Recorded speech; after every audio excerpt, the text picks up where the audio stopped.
ನೀನು ಅಷ್ಟೆ, ಆದಷ್ಟು ಬೇಗ ನಿನ್ನ ಗುರಿನ ತಲುಪಬೇಕು. ನೀನು ಅಂದ್ಕೊಂಡಿದ್ದೆಲ್ಲ ಸಾಧಿಸ್ಬೇಕು. ನೀನು ಆಸೆ ಪಟ್ಟಿದ್ದೆಲ್ಲ ಪಡ್ಕೋಬೇಕು. ನಾನು ಯಾವಾಗಲೂ ನಿನ್ನ ಜೊತೆನೇ ಇರ್ತೇನೆ. ನೀನಿಷ್ಟು ಹೇಳ್ದಿಯಲ್ಲ, ನಂಗೆ ಅಷ್ಟೇ ಸಾಕು. ಉಳ್ದಿದ್ದನ್ನು ನಾನು ನೋಡ್ಕೋತೀನಿ. ಈಗಲೇ ನಮ್ಮ ಹುಡುಗರಿಗೆ ಆ ಮನೆಗೆ ನುಗ್ಗಕ್ಕೆ ಹೇಳ್ತೀನಿ.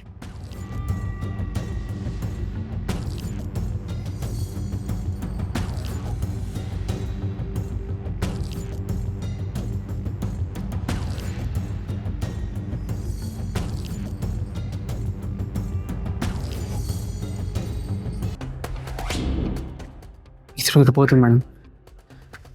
ಅದೇನೇ ಆದರೂ ಆದಷ್ಟು ಬೇಗ ಇವಳ ಬಗ್ಗೆ ಎಲ್ಲ ವಿಷಯ ತಿಳ್ಕೊತೀನಿ. ಇದೆಲ್ಲ ವಿಚಿತ್ರ ಅನಿಸ್ತಾ ಇದೆ ಸುಬ್ಬು. ನಾವು ದೇವ್ರ ದರ್ಶನಕ್ಕೆ ಅಂತ ಗೋಕರ್ಣಕ್ಕೆ ಹೋಗಿದ್ದು, ಅಲ್ಲಿ ನಮಗೆ ಈ ಮಗು ಸಿಕ್ಕಿರೋದು, ಅಲ್ಲಿ ನನ್ನ ಪ್ರಾಣಕ್ಕೆ ಅಪಾಯ ಆಗಿದ್ದು, ನನ್ನನ್ನು ಈ ಮಗು ಕಾಪಾಡಿದ್ದು, ಮತ್ತು ಈ ಮಗು ಪ್ರಾಣಕ್ಕೆ ಈಗ ಅಪಾಯ ಇರೋದು, ಇದು ಯಾವುದು ಕೋಇನ್ಸಿಡೆನ್ಸ್ ಅಲ್ಲ ಸುಬ್ಬು. ಇದೆಲ್ಲ ಆ ದೇವ್ರ ಲೀಲೆ. ಆ ಮೀನುಗಾರರು ಹೇಳಿದ ಮಾತು, ನಮ್ಮಮ್ಮ ಹೇಳಿದ ಮಾತು ನಿಜ ಅನಿಸುತ್ತೆ. ಇವಳನ್ನ ಕಾಪಾಡ್ಕೊಳ್ಳೋ ಜವಾಬ್ದಾರಿ ಆ ದೇವರು ನಮಗೆ ಕೊಟ್ಟಿದ್ದಾನೆ ಅನಿಸುತ್ತೆ. ಆ ಜವಾಬ್ದಾರಿನ ನಾವು ನಿಭಾಯಿಸಬೇಕು. ಇವಳನ್ನ ನಾವು ಕಾಪಾಡ್ಕೋಬೇಕು ಸುಬ್ಬು.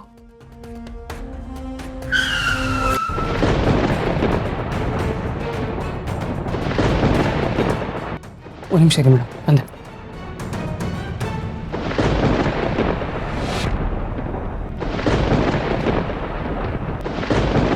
ಹಾಯ್, ಇದೇ ಮನೇನಾ? ಇದೇ ಮನೇನ? ಸರಿಯಾಗಿ ವಿಚಾರಿಸಿದ್ಯಾ? ಹೂನಣ್ಣ, ಇದೇ ಮನೇನೆ.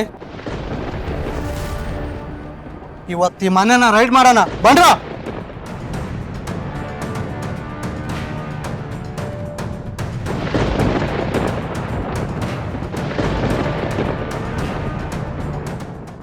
ಮೇಡಮ್, ಏನೋ ಮಾತಾಡಬೇಡಿ. ಮಗುನ ಕರ್ಕೊಂಡು ರೂಮ್ಗೆ ಹೋಗಿ. ರೂಮ್ಗೆ ಯಾಕೆ ಸುಬ್ಬು? ರೂಮ್ಗೆ ಯಾಕೆ? ನಾನು ಹೇಳ್ದಷ್ಟು ಮಾಡಿ ಹೋಗಿ ಮೇಡಮ್. ಅಲ್ಲ, ಹೋಗಿ ಮೇಡಮ್.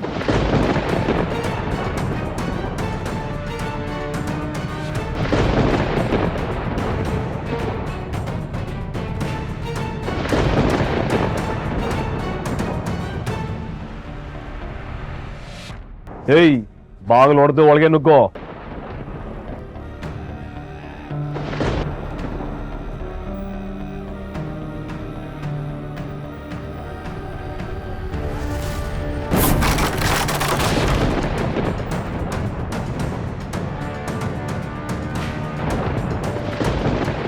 ಏಯ್, ಯಾರೋ ನೀನು? ಆಕಾಶದ ಕಡೆಗೆ ನೋಡಿ ಸೂರ್ಯ ಯಾರು ಅಂತ ಕೇಳ್ತಿಯಲ್ಲೋ. ನಿಮ್ಮಂತ ತಡ್ರಿಗೆ ಹೊಡೆಯೋದು ಬಡಿಯೋದು ಬಿಟ್ರೆ ಬೇರೆ ಏನೂ ಗೊತ್ತಿಲ್ಲ.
ವಿಶಾಲು, ಮೆಲ್ಲಗೆ ಕಣೆ.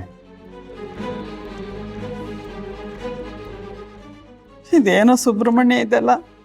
ನೀರಲ್ಲಿ ಬಿದ್ದಿರೋರ್ನ ಕಾಪಾಡಕ್ಕೆ ಹೋಗಿ ನಾವೇ ಮುಳುಗೋ ಥರ ಆಯ್ತಲ್ಲೋ. ಅಲ್ಲ ಕಣೋ, ಆ ಮಗುನ ಕಾಪಾಡಕ್ಕೆ ಹೋಗಿದ್ದಲ್ಲ, ಆ ರೌಡಿಗಳು ಹಂಗೆ ಹೊಡೆದ್ರಲ್ಲ, ನಿನ್ಗೇನಾರು ಹೆಚ್ಚು ಕಮ್ಮಿ ಆಗಿದ್ದಿದ್ರೆ ನಾವು ಬದುಕಿರ್ತಿದ್ವೇನೋ. ಲೇ ವಿಶಾಲು, ಯಾಕೆ ಅಂತ ಮಾತೆಲ್ಲ ಆಡ್ತೀಯ? ಬಿಡ್ತು ಬಿಡ್ತು. ನನ್ನ ಮಗನಿಗೆ ಏನೂ ಆಗಲ್ಲ ಕಣೆ. ಹಾಗಂತ ಸುಮ್ಮನೆ ಕೂತ್ಕೊಳ್ಳೋಕ್ಕಾಗತ್ತಾ ಪದ್ಮನಾಭ ಅವರೇ?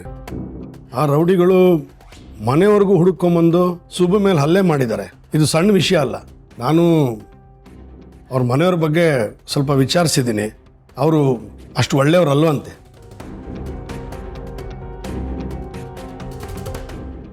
ಆದರೂ ವೀರು, ನಮ್ಗೆ ಆ ರೌಡಿಗಳ ಬಗ್ಗೆ ಏನೂ ಗೊತ್ತಿಲ್ಲ. ಅವರನ್ನು ಆ ಮನೆಯವರೇ ಕಳಿಸಿದಾರೋ ಅಥವಾ ಬೇರೆ ಇನ್ಯಾರಾದರೂ ಕಳಿಸಿದಾರೋ ಯಾರಿಗೆ ಗೊತ್ತು?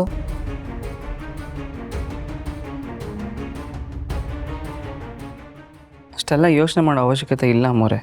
ಆ ಮಗುಗೆ ಮನೆಯವರಿಂದನೇ ಅಪಾಯ ಇರಲಿ ಅಥವಾ ಹೊರಗಿನವರಿಂದನೇ ಅಪಾಯ ಇರಲಿ, ಆ ಮಗುನ ಕಾಪಾಡ್ಕೊಳ್ಳೋ ಜವಾಬ್ದಾರಿ ನಂದು.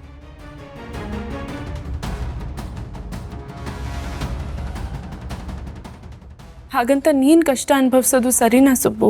ಮೇಡಮ್, ಇದೆಲ್ಲ ಕಷ್ಟ ಅಂದ್ಕೊಂಡು ನಾನು ಮಾಡ್ತಾ ಇಲ್ಲ ಮೇಡಮ್. ಇಷ್ಟೆಲ್ಲ ಮಾಡ್ತಾ ಇರೋದು ನಾನು ಇಷ್ಟಪಟ್ಟವ್ರಿಗೋಸ್ಕರ.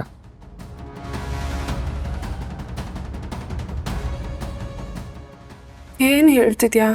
ಮೇಡಮ್, ಆ ಮಗು ನಿಮ್ಮನ್ನು ಕಾಪಾಡಿದೆ, ನಿಮ್ಮ ಪ್ರಾಣ ಉಳಿಸಿದೆ. ಬರೀ ನಿಮ್ಮ ಪ್ರಾಣ ಅಲ್ಲ, ನನ್ನ ಜೀವನ ಉಳಿಸಿದೆ.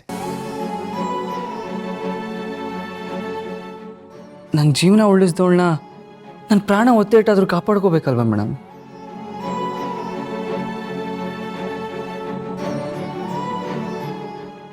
ಸುಬ್ರಹ್ಮಣ್ಯ, ತಲೆ ಗಟ್ಟಿ ಇದೆ ಅಂತ ಬಂಡೆ ಕೂತ್ಕೋತಾರೇನೋ.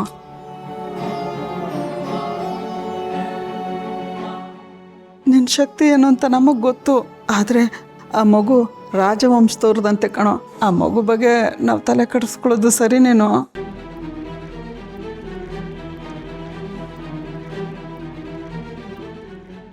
ನನಗೆ ಗೊತ್ತಿಲ್ಲ ಅಮ್ಮ. ಆ ಮಗು ಮೇಡಮ್ನ ಕಾಪಾಡಿದೆ. ಆ ಮಗು ಋಣ ನಮ್ಮ ಮನೆ ಮೇಲಿದೆ. ಅದನ್ನು ತೀರ್ಸೋದಕ್ಕೆ ಪ್ರಯತ್ನ ಪಡ್ತಾ ಇದ್ದೀನಿ ಅಷ್ಟೆ. ಆಮೇಲೆ ಈ ಮಗು ವಿಷಯ ಆಗಲಿ, ರೌಡಿಗಳು ಬಂದಿರೋ ವಿಷಯ ಆಗಲಿ ಕಾಂತಮ್ಮಂಗೆ ಗೊತ್ತಾಗ್ದಿರೋ ಹಾಗೆ ನೋಡಿಕೊಂಡ್ರೆ ಸಾಕು.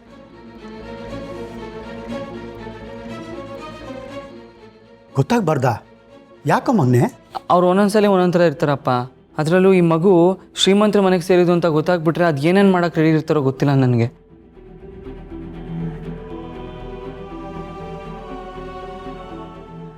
ಆ ಮಗು ಹಿಂದೆ ರೌಡಿಗಳಿದ್ದಾರೆ ಅಂತ ಗೊತ್ತಾದರೆ ಆ ವಿಷಯ ಅವರೇ ಯಾರಿಗಾದ್ರೂ ಹೇಳಿದ್ರು ಹೇಳ್ಬಿಡ್ತಾರೆ. ಅದಕ್ಕೆ ಅವ್ರಿಗೆ ವಿಷಯನೇ ಗೊತ್ತಾಗೋದು ಬೇಡ. ಲಾಲಿ ಲಾಲಿ ಲಾಲಿ ಲಾಲಿ ಲಾಲಿ ಲಾಲಿ ಲಾಲಿ ಲಾಲಿ. ಐಶೂನು ಮನೇಲಿಲ್ಲ. ಈ ಕಾಂತಮ್ಮ ಲಾಲಿ ಯಾರಿಗೆ ಹಾಡ್ತಿದ್ದಾರೆ? ನೀವು ಮಾತಾಡ್ತೀರಿ ಅಮ್ಮವ್ರೆ, ನಾನು ಹೋಗಿ ನೋಡ್ಕೊಂಬರ್ತೀನಿ.